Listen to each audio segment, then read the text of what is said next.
Unaware his pregnant wife is daughter of a secret trillionaire who died recently, he lets Mistress humiliate his wife and their twins at a Christmas party until he sees the guest list.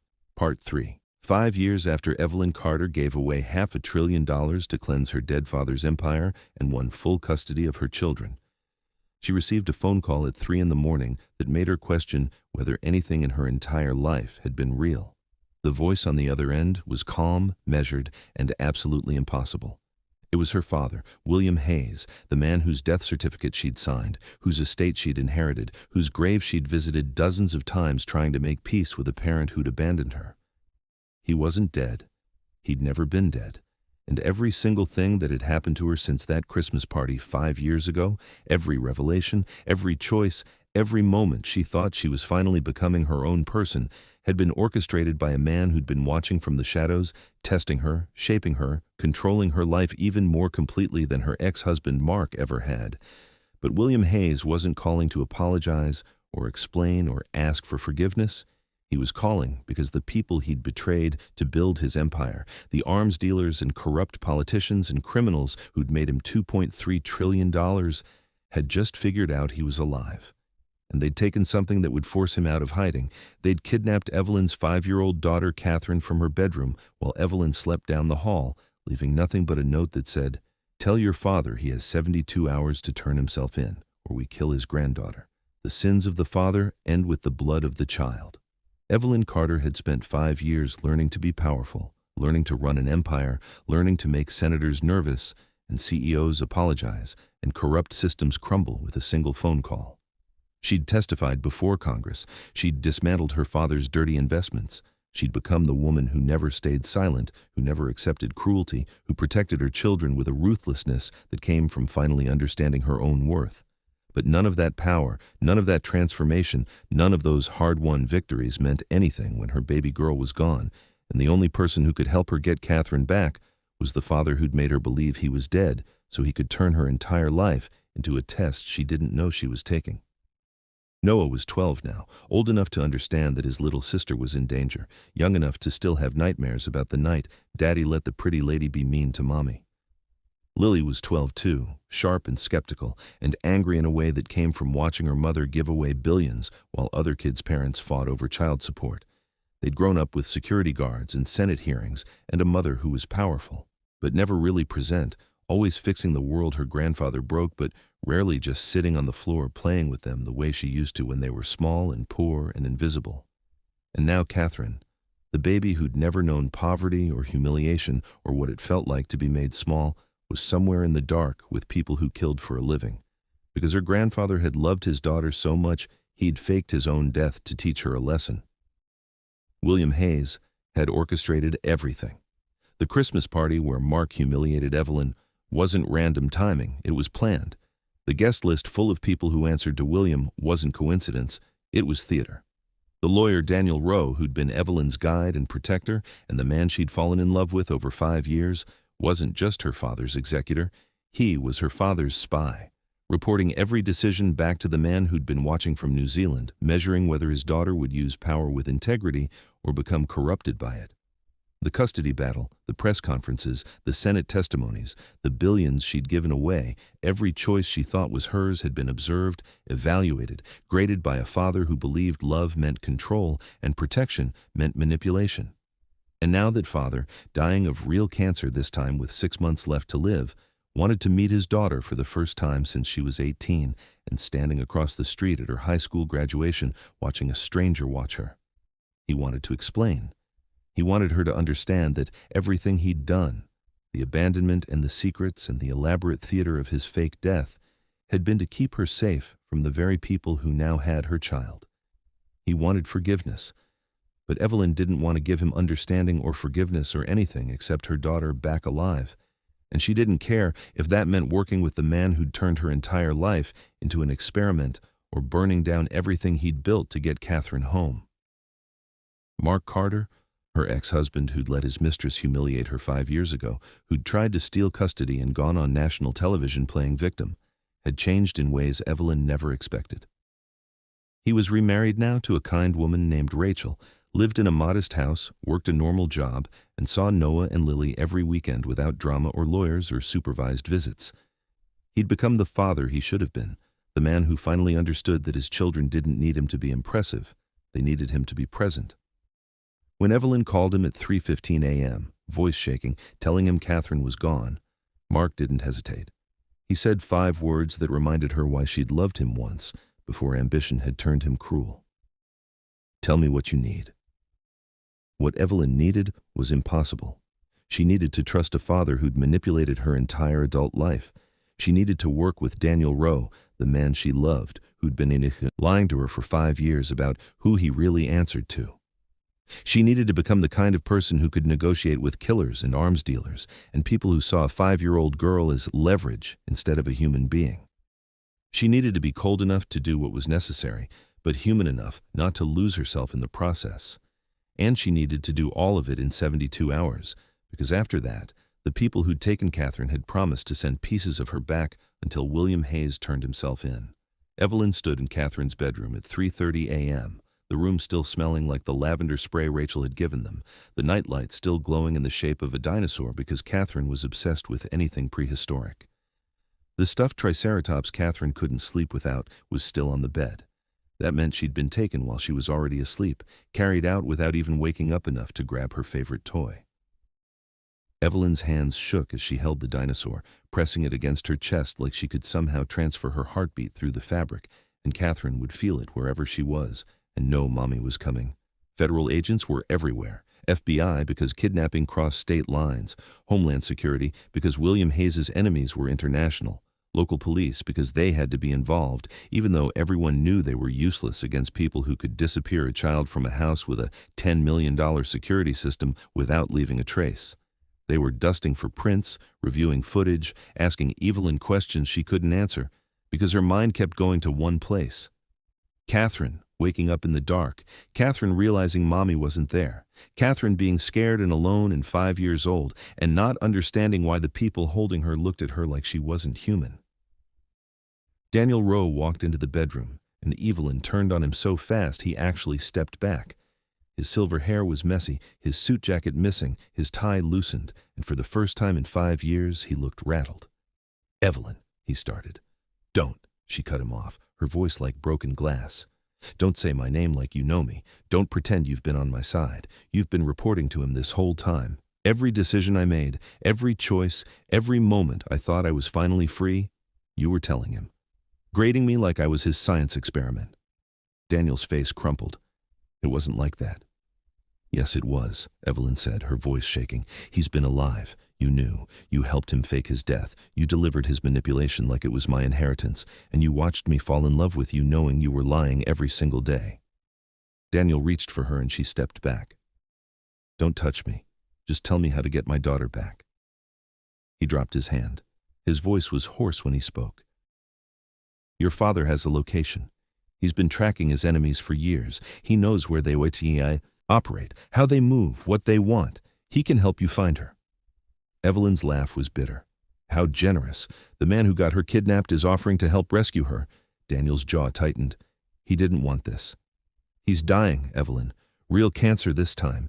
He has maybe 4 months left. He stayed hidden to keep you safe, and now that they've found him anyway, he wants to fix it before he's gone." Evelyn felt tears burning, but she refused to let them fall. "Where is he?" "On a plane. He'll be here in 6 hours." Evelyn looked at the clock. That would make it 9:30 a.m. 48 hours left of the 72. She turned back to Daniel. "And you? Where do you stand in all this? Are you his man or mine?" Daniel's eyes were red, exhausted, full of something that looked like grief. "I fell in love with you, Evelyn. That wasn't part of his plan. That wasn't something I reported. I broke protocol the day I realized I cared more about protecting you from him than protecting his experiment. I've been lying to him for the last year, telling him you're colder than you are, more ruthless, because I didn't want him to think you'd passed his test. I wanted him to leave you alone." His voice cracked. "And now Catherine's gone because I failed to protect all of you." Evelyn stared at him. She wanted to believe him. She wanted to scream at him. She wanted to collapse against him and let someone else be strong for 5 minutes. But she couldn't afford any of that. So she just said, "Then help me now. No more lies, no more loyalty to him. You're either with me or you're gone.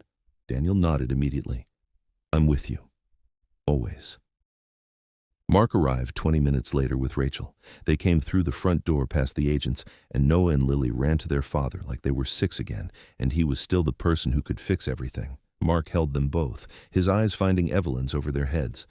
The look that passed between them was complicated. Shared history, shared children, shared terror. Rachel hung back respectful, kind, not inserting herself where she didn't belong. Evelyn felt a flash of gratitude for this woman who'd married her ex-husband and helped him become decent again. Mark approached her slowly. What do you need? He asked again. Evelyn's voice was steady. I need you to take Noah and Lily somewhere safe. Your house, a hotel, anywhere that isn't here. I need them protected while I deal with this. Mark nodded. Done. And what else? Evelyn looked at him. And I need you to not ask questions. I need you to trust that I'm going to do whatever it takes to bring her home, and some of it won't be legal or moral or anything you'd approve of. Can you do that? Mark didn't hesitate. Yes. Bring her home, Evelyn, whatever it takes. Evelyn felt something crack in her chest. Thank you. Mark reached out carefully and squeezed her shoulder once. She's my daughter too. I wasn't there for Noah and Lily when they needed me. But I'm here now. Use me however you need. Then he turned to gather the twins, and within 15 minutes they were gone. The house quieter, emptier, the weight of Catherine's absence pressing down like a physical thing. At 9:47 a.m., a black car pulled up to Evelyn's house. The federal agents stiffened, hands moving toward weapons, but Daniel stepped forward. It's him. Let him through. The car door opened, and a man got out slowly, carefully, like his bones hurt. He was 73 but looked older, thinner, his expensive suit hanging loose on a frame that had been strong once but was being eaten from the inside by cancer. His hair was white, his face lined, but his eyes were the same eyes Evelyn had seen in the photograph her mother kept, the same eyes that had watched her from across the street at her graduation. William Hayes walked toward his daughter for the first time in 14 years, and Evelyn stood frozen on her front steps, unable to move, unable to breathe, unable to process that the ghost she'd been grieving was flesh and bone and dying and real. He stopped 10 feet away, close enough to see her clearly, far enough to give her space.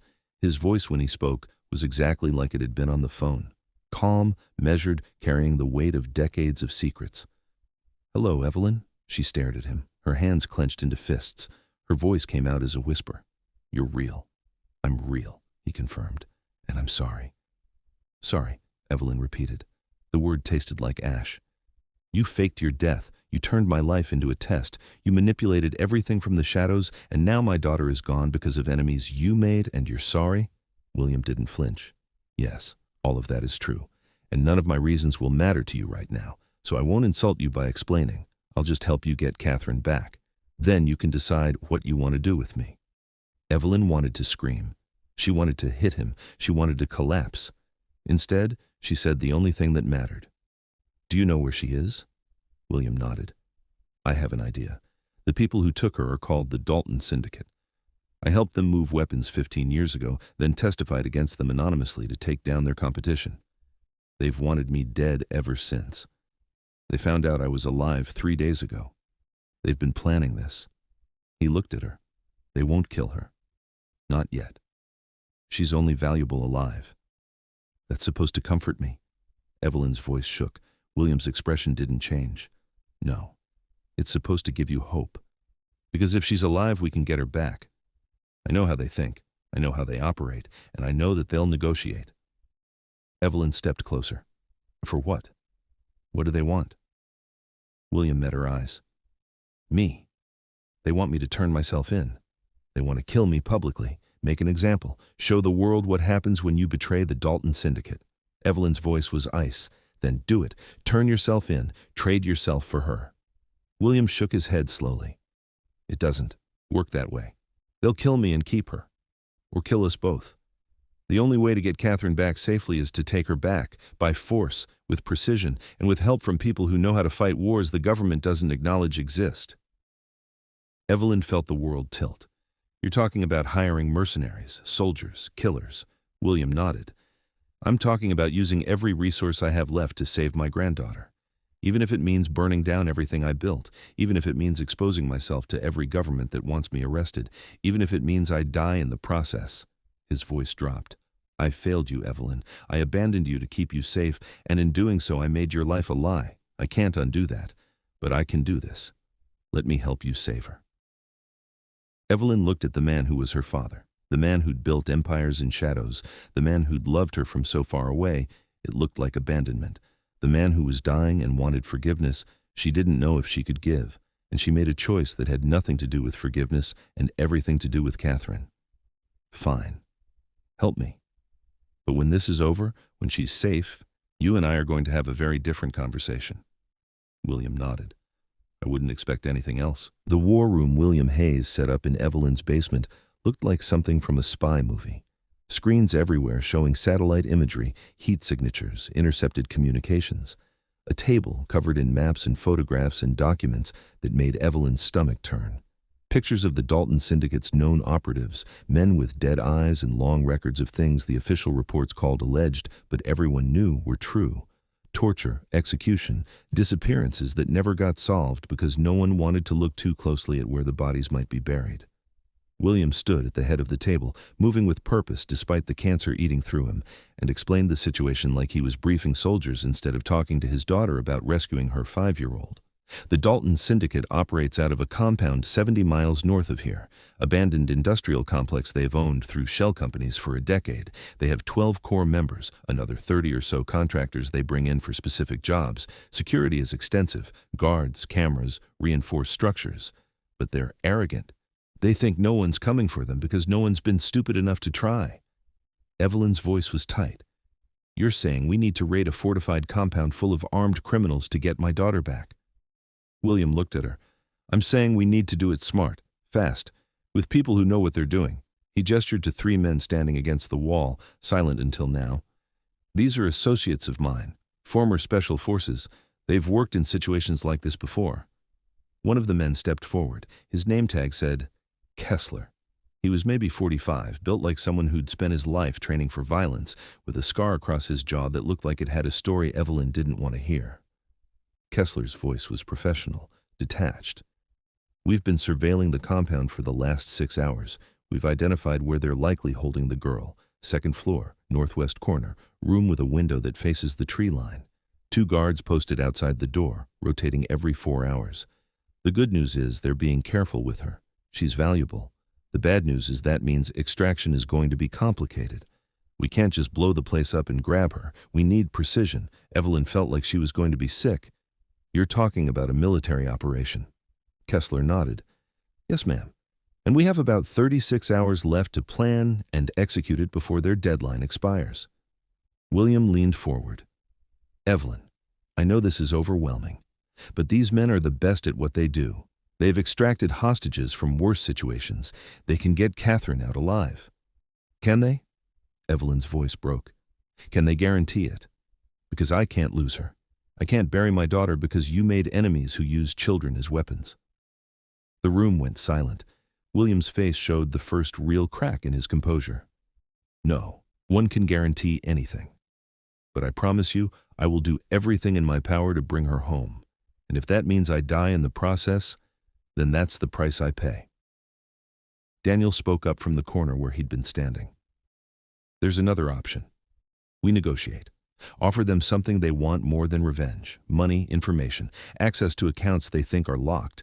The Dalton Syndicate isn't ideological. They're mercenaries. Everything has a price." William shook his head. "We already tried. They refused. They want me, and they want it public. They want every other enemy I made to see what happens when you cross them." Mark's voice came from the doorway, startling everyone. "Then give them what they want." He walked in slowly, hands visible, non-threatening. Rachel had dropped him off and taken the twins to a hotel 3 towns over, but Mark had come back. Evelyn looked at him. "What are you talking about?" Mark looked at William. "You want to trade yourself? Fine. Make the trade. But make it on your terms, not theirs. Set the meat somewhere you control, somewhere Kessler and his team can position for a rescue the second Catherine is visible. Use yourself as bait, but don't actually give them the satisfaction of killing you." William studied Mark with something that might have been respect. "That's tactically sound." but risky. If they smell the trap, they kill her immediately. Mark nodded. Then make it convincing. Go in wired, unarmed, alone. Show them you're cooperating. The second they bring Catherine out to prove she's alive, the team moves. It's a window of maybe 30 seconds, but it's better than trying to raid a fortified compound blind. Kessler was nodding slowly. It could work. We'd need perfect positioning, perfect timing, and we'd need Hayes to survive long enough after they grab him for us to extract both him and the girl. William coughed, a wet sound that made everyone wince. I'm dying anyway. 4 months if I'm lucky. If using my death to save my granddaughter is how I go out, I'll take it. No, Evelyn said sharply. Everyone turned to look at her. She was shaking, but her voice was steel. No, you don't get to martyr yourself and call it redemption. You don't get to die saving her and make me spend the rest of my life wondering if I should be grateful or furious. We do this clean.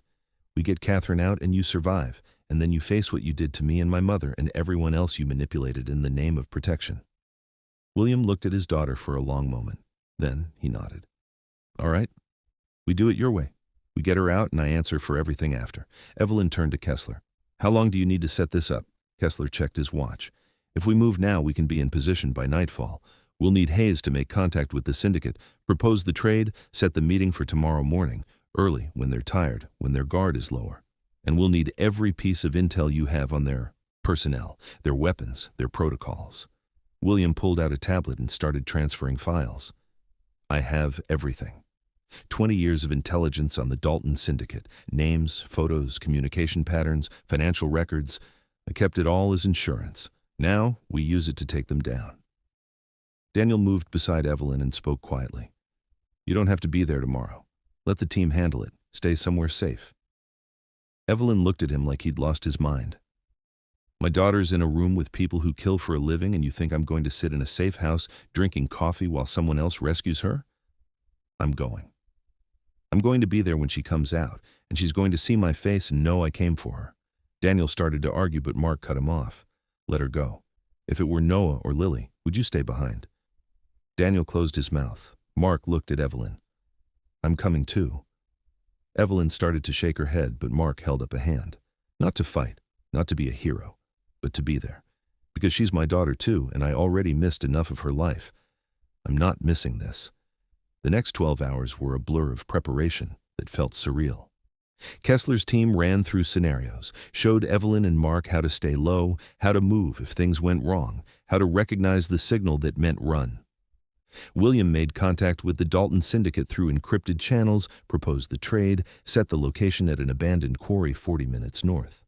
Neutral ground, open space, nowhere to hide, which was exactly what made it perfect for snipers positioned in the surrounding hills. At 11 p.m., Evelyn found herself standing in Catherine's room again, unable to sleep, unable to stop her mind from running through every possible way this could go wrong. Daniel found her there. He didn't say anything, just stood beside her in the dark. After a long silence, Evelyn spoke. If this goes bad tomorrow, if something happens to me, promise me you'll make sure Noah and Lily know I loved them, that everything I did, even the mistakes, was because I was trying to protect them. Daniel's voice was rough. Nothing's going to happen to you. You're going to get Catherine back and you're all going to be fine. Evelyn turned to look at him. You can't promise that. No, he admitted. But I can promise I'll die before I let anything happen to you or those kids. Evelyn felt tears finally break through. I don't know if I can forgive you. For lying. For being his spy. For making me fall in love with you while you were reporting everything back to him. Daniel's hand found hers in the dark. I know, and I don't deserve forgiveness, but I love you, Evelyn. That was never a lie. That was never part of his plan. That was just me, falling for a woman who's stronger and braver and better than anyone I've ever known. She squeezed his hand once, then let go. Then helped me bring my daughter home. After that, we'll figure out the rest. At 4 a.m., they left. 3 vehicles. Kessler's team in one, weapons and equipment Evelyn tried not to look at too closely. William in another, looking pale and tired but determined, and Evelyn, Mark, and Daniel in the third, following at a distance, staying back until the signal came. The quarry was exactly as William had described. Open pit, water at the bottom, access roads on 3 sides. The sun was just starting to rise when they arrived, everything gray and cold and quiet. William walked out into the center of the quarry alone. He'd been fitted with a wire so thin it was invisible, a tracker embedded under his skin in case they moved him. Kessler and his team were positioned in the hills, invisible, waiting. Evelyn and Mark were a quarter-mile back, watching through binoculars, every muscle in Evelyn's body coiled tight enough to snap. At 6:43 a.m., 3 black SUVs rolled up, doors opened, 8 men got out, heavily armed, moving with military precision, and then a 9th person emerged, small, confused, wearing pink pajamas and holding a blanket. Catherine. Evelyn's breath stopped. Mark grabbed her arm. Not yet. Wait for the signal. Evelyn's hands shook so badly the binoculars rattled. One of the men, tall, bald, with a scar that split his face in half, walked forward to meet William. His voice carried across the quarry. William Hayes, the ghost himself. "We've been looking for you for a long time." William's voice was calm. "I'm here. Let the girl go and you can have me." The man laughed. "It's not how this works. You think we're stupid? You think we didn't see your people in the hills? This is a setup." William didn't move. "Of course it's a setup. Did you expect me to walk in here defenseless? But I'm still here, and you still have what I want. So let's make this simple. You let her go, I stay, and nobody has to die today." The man considered this. Then he pulled out a gun and pointed it at Catherine's head. "Or," he said casually, "I kill her right now and then hunt down everyone you've ever cared about, starting with your daughter. The real one. The woman who thinks she's so powerful now." Evelyn felt the world slow down. She watched William's face change, watched him calculate angles and odds and risks, watched him make a decision. And then William Hayes did something Evelyn never expected. He smiled. "You're right," he said. "This is a setup. And you just walked right into it." The signal came. A flash of light from the hills, and then everything happened at once. Kessler's team opened fire, suppressing shots that sent the Dalton Syndicate men diving for cover. William lunged forward toward Catherine. The man with the scar spun, gun coming up, and fired. The shot caught William in the chest. He went down hard, but in falling, he'd put himself between Catherine and the gunfire. Evelyn was running before she knew she'd moved. Mark was right behind her, both of them sprinting across the quarry toward the chaos. Daniel was shouting something behind them, but Evelyn couldn't hear it over the sound of her own heartbeat. Kessler's team moved down from the hills like ghosts, precise, lethal, dropping the Syndicate men one by one. And in the center of it all, Catherine stood frozen, eyes wide with terror, not understanding why there was so much noise, and why Grandpa, the man she'd never met but somehow recognized, was bleeding on the ground in front of her. Evelyn reached her daughter and scooped her up, Catherine's small body trembling, and turned to run. Mark was there beside her, shielding them with his body, moving them back toward cover. Behind them, Kessler put 2 rounds in the scarred man's chest, and the shooting stopped. The whole thing had taken 90 seconds. 90 seconds that felt like a lifetime. Evelyn collapsed behind one of the vehicles, holding Catherine so tight she was probably hurting her, but Catherine was clinging just as hard, sobbing into her mother's neck. "Mommy, mommy, mommy," over and over like a prayer. Mark was checking them both for injuries, his hands shaking. "Are you hurt? Is she hurt?" Evelyn couldn't speak. She just shook her head, tears streaming down her face, holding her daughter and feeling her breathe and her heartbeat and knowing she was alive. Daniel appeared, his face white, and pointed back toward the center of the quarry. "William. He's down." Evelyn looked up. Kessler was kneeling beside William, applying pressure to the chest wound, but there was so much blood. Too much blood. Evelyn looked at Catherine's face, her baby's eyes red from crying, and made a choice. "Mark, take her. Get her out of here." Mark nodded immediately, taking Catherine gently. She reached for Evelyn. "No, Mommy, don't go." Evelyn kissed her forehead. "I'll be right back, baby. I promise. Daddy's going to keep you safe." Then she stood and walked back toward the man who'd given her life, abandoned her, manipulated her, and just taken a bullet meant for her daughter. William Hayes was dying. Not from the cancer that had been eating through him slowly, giving him months, but from the bullet that had torn through his chest, giving him minutes. Evelyn knelt beside him in the dirt of the quarry, her hands covered in his blood, and for the first time in her life looked into her father's eyes without a street between them or years of silence making him a stranger. He was struggling to breathe, each inhale wet and labored, his face gray beneath the tan he'd gotten living in New Zealand pretending to be dead while his daughter rebuilt the empire he'd left her. Kessler was working fast, field dressing the wound, but even Evelyn could see it was too late. The blood wasn't slowing down. William's hand found hers, his grip surprisingly strong for a man bleeding out. "Evelyn," he managed, his voice barely above a whisper. "She's safe?" Evelyn nodded, tears streaming down her face without permission. "She's safe. You saved her." William's smile was small, pained. Then it was worth it. Evelyn wanted to scream at him, wanted to tell him nothing was worth this, that she'd spent 32 years without him, and now that he was finally real and present and here, she was going to lose him again in a way that was permanent and irreversible. But what came out instead was a question she'd been carrying since she was 6 years old.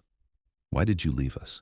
Why did you stay away?" William coughed, blood on his lips. "Because the world I lived in doesn't allow for families, for love, for anything soft or human.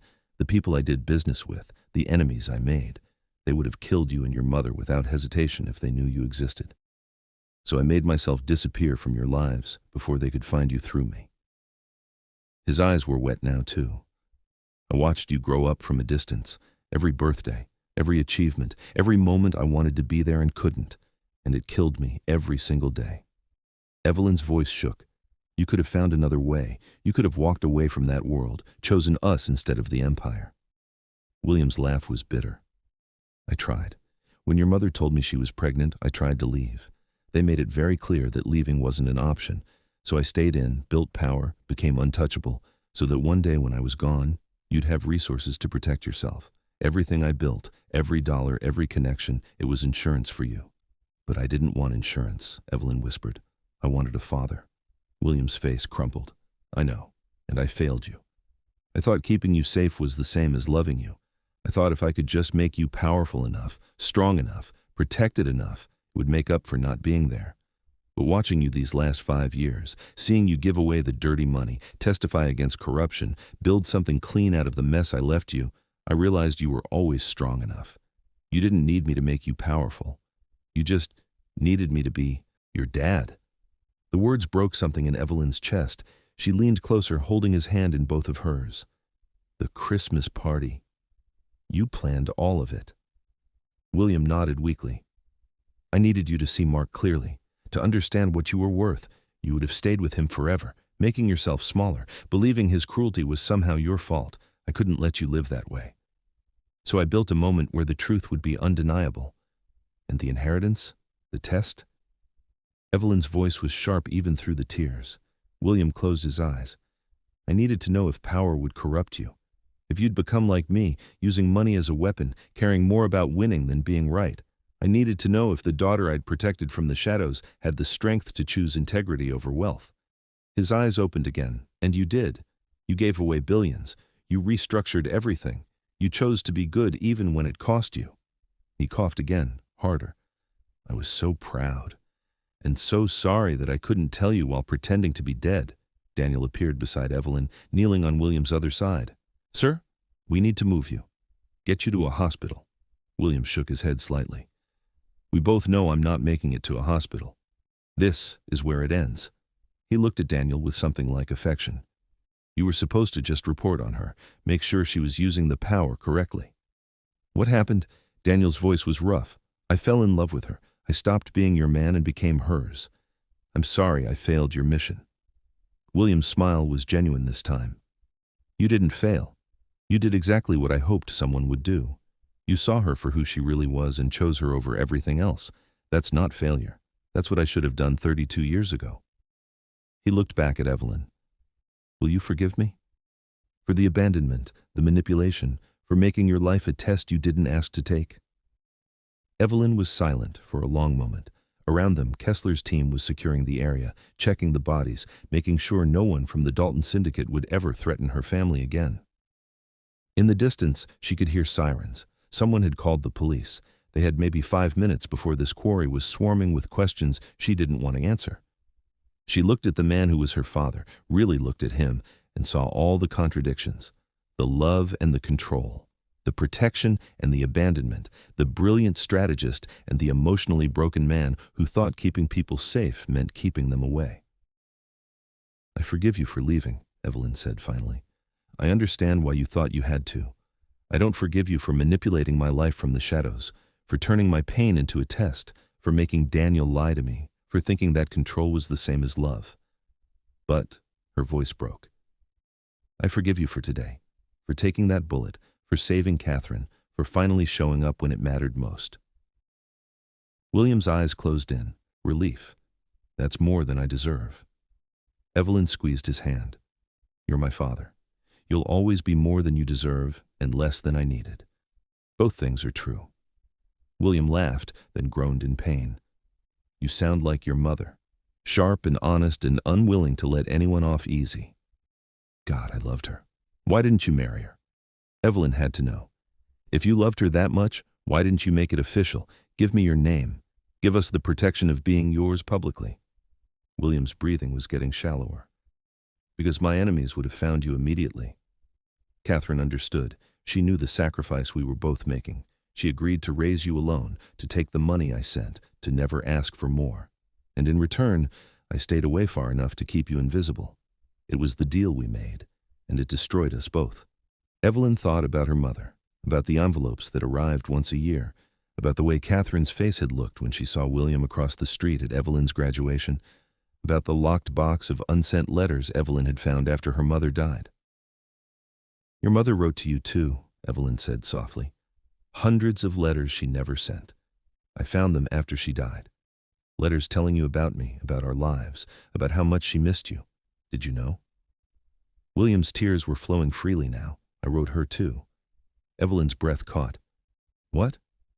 William nodded slightly. Every week for 32 years, letters I never sent because I was afraid if I did, I'd break down and come back and get you both killed.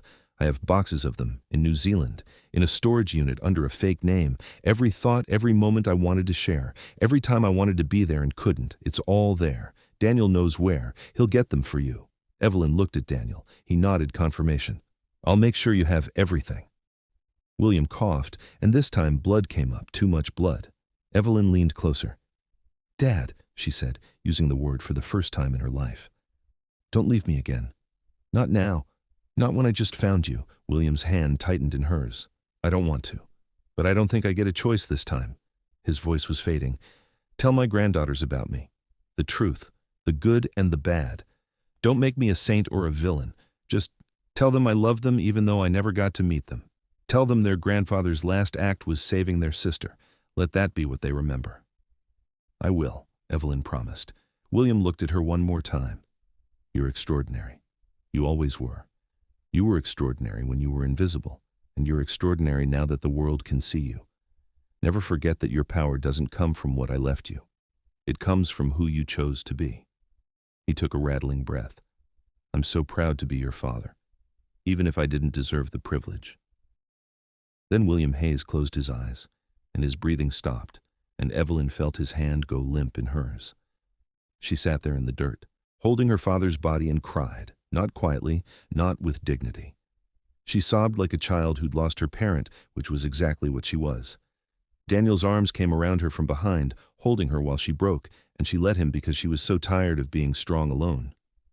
Mark appeared with Catherine, who'd insisted on coming back, who'd somehow understood that Mommy needed her.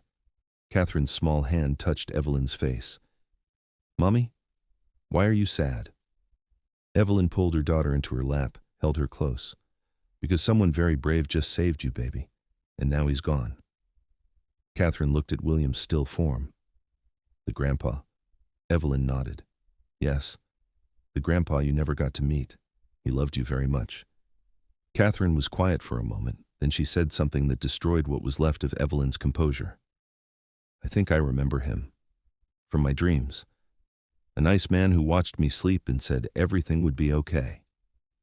Evelyn held her daughter tighter and wondered if William had somehow visited Catherine while she was being held, if his presence had comforted her, if love could cross distances and death and all the barriers people built between themselves and the people they cared about. The police arrived, then the FBI, then the media. The quarry became a crime scene, and Evelyn became the center of a story that would dominate headlines for months. Trillionaire heiress's father, revealed to be alive, dies saving granddaughter from kidnappers. The investigation uncovered everything. William's fake death, the Dalton Syndicate's operations, the decades of manipulation and control and love expressed through protection instead of presence. Some people called William a hero, others called him a criminal who'd gotten what he deserved. Evelyn called him neither. She called him complicated, which was the only honest word that fit. 3 months later, Evelyn stood in a cemetery in New Zealand, where William was buried for real this time, under his real name, with a headstone that said simply, William Hayes, Father. Daniel stood beside her. So did Mark and Rachel and all 3 children.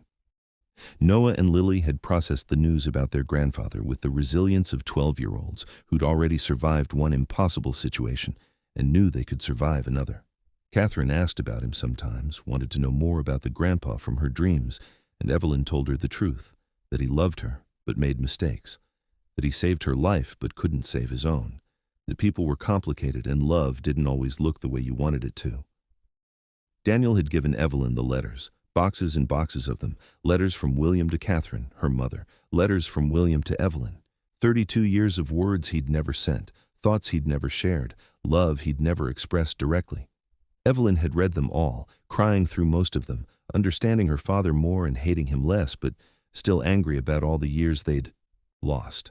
There were letters from her mother, too.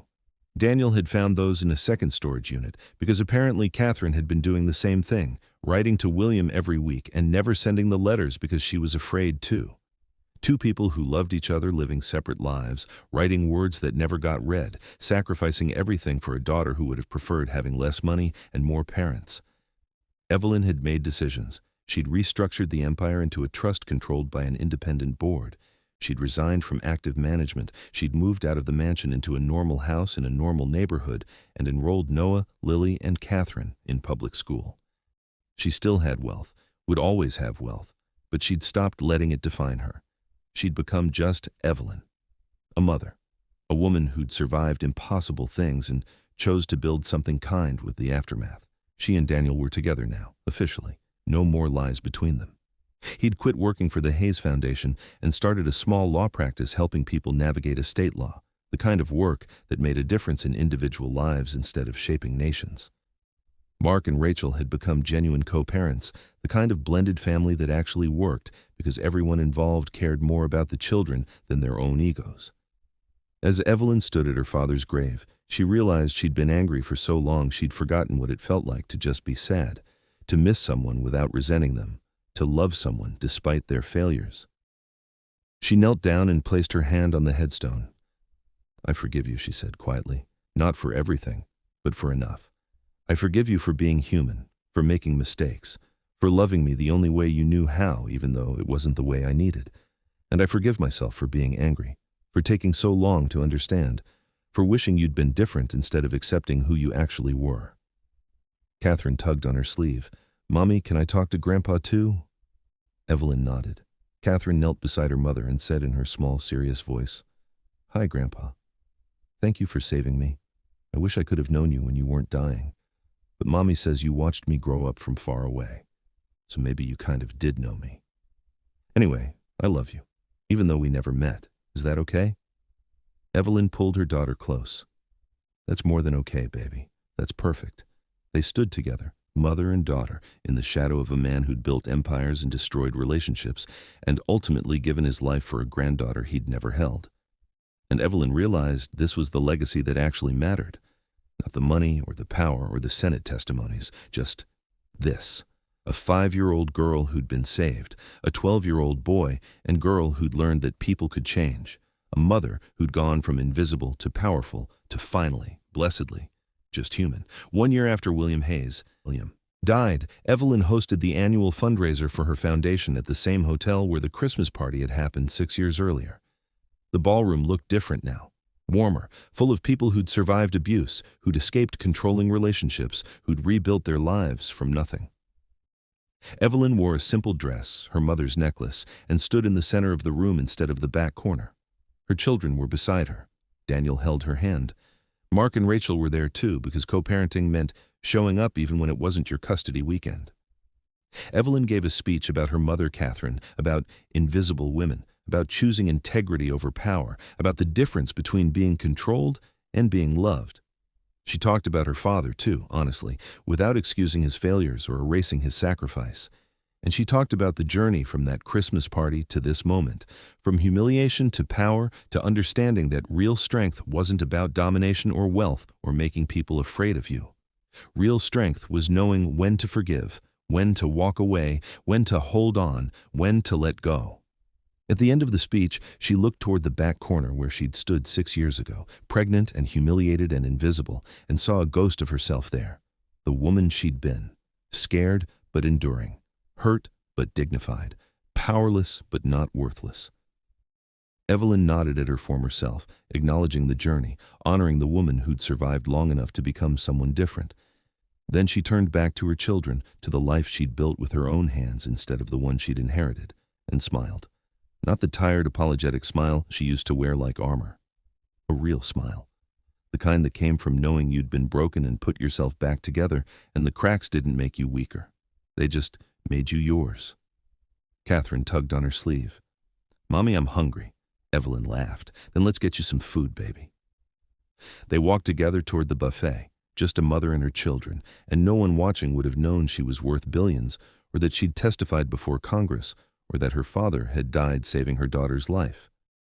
They would have just seen a family, which was exactly what Evelyn had fought so hard to become. Not a dynasty, not an empire, just people who loved each other enough to show up, enough to forgive, enough to choose each other over everything else. And as the music played and the evening stretched into night, Evelyn Carter realized she'd finally answered the question that had haunted her since she was 6 years old, watching her mother take those cream-colored envelopes and never explain. The question wasn't whether her father had loved her. He had. In his broken, complicated, controlling way, he'd loved her desperately. The question was whether she could love herself enough to stop letting his absence or his presence or his legacy define who she was allowed to be. She could. She did. And that, more than any inheritance or revenge or transformation from invisible to powerful, was the real victory, the real end, the real beginning. Dear viewers, if you've made it all the way through Evelyn's journey, through 3 parts and 6 years of her life, through humiliation and power and loss and love, then you've witnessed something rare. A story about a woman who inherited everything and chose to keep only what mattered, who learned that forgiveness doesn't mean forgetting, that power without humanity is worthless, that the people who control you sometimes think they're protecting you, and that the only legacy worth leaving is the one built on truth instead of secrets.